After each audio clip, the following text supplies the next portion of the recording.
क्या सचमुच जो होता है वो अच्छे के लिए होता है? एक बार एक राजा के पास एक मंत्री थे। वो मंत्री हमेशा कहते थे कि जो हो रहा है अच्छा हो रहा है। एक बार राजा की उँगली कट जाती है। इस पर मंत्री कहता है बहुत अच्छा हुआ, बहुत अच्छा हुआ।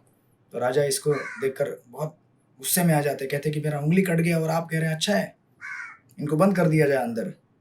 तो अपने सिपाहियों को आदेश देते हैं और मंत्री को जेल में बंद कर दिया जाता है। फिर भी मंत्री कहता है जो हुआ अच्छा हुआ। राजा को कुछ समझ में आता नहीं। उसी राज्य में और एक मंत्री थे जो इस मंत्री से हमेशा स्पर्धा करते थे, ईर्ष्या करते थे और सोचते थे कि मैं कब इनके पोजीशन और पोस्ट को हथिया लूंगा। तो इस बार इनको मौका मिलता है, आते हैं और राजा को कहते हैं कि देखा राजन, मैं कहता था वो मंत्री ठीक नहीं है, अभी मैं आपके साथ सेवा करूंगा आपकी। राजा कहते हैं हाँ सच्ची में आप मेरे असली मित्र हैं। तो एक बार ये राजा और ये नया मंत्री दोनों वन में शिकार के लिए जाते हैं। शिकार करते करते करते दूर एकदम जंगल में खो जाते हैं और राजा और मंत्री, ये नया मंत्री, दोनों मिलकर पानी की तलाश में एक आदिवासी समूह के पास जाते हैं। उस समय आदिवासी समूह नर बलि की खोज में रहते हैं ये लोग, कि कोई हमें नर बलि मिले। तो ये राजा को देखते हैं, बोलते हैं अरे बहुत बढ़िया, बहुत ताज़ा, एकदम मोटा, फ्रेश इंसान है, इसको बलि के लिए बिठा दिया जाए। तो पुरोहित उसके ऊपर पानी डालते हैं, नहलाते हैं, उसको फूल माला पहनाते हैं, हल्दी का लेप लगाते हैं।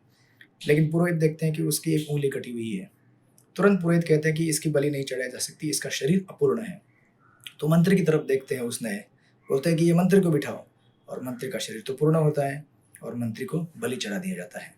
राजा वहां से छूट जाते हैं, वापस अपने राज्य में आते हैं, भागते भागते अपने पुराने मंत्री के पास जेल में जाते हैं और कहते हैं कि अरे आपने जो कहा था सच कहा था, आज अगर मेरी उंगली कटी नहीं होती तो मेरा आज वध हो जाता, मैं मर जाता। तो लेकिन राजा कहते लेकिन मुझे ये समझ में नहीं आया कि आपको मैंने जेल में कैद कर दिया, वो कैसे अच्छा हुआ। तो इस पर मंत्री हंसते हुए कहते हैं अरे राजन, अगर आप मुझे जेल में बंद नहीं करते और आज मैं आपके साथ अगर जंगल में शिकार करने आता तो मेरा बलि चढ़ जाता। तो इसलिए देखिए जीवन में ऐसे अनेक घटनाएं होंगी, अवस्थाएं आएंगी जिसमें हमें लगेगा कि हमारे साथ अच्छा हो रहा है, नहीं हो रहा है, क्या हो रहा है।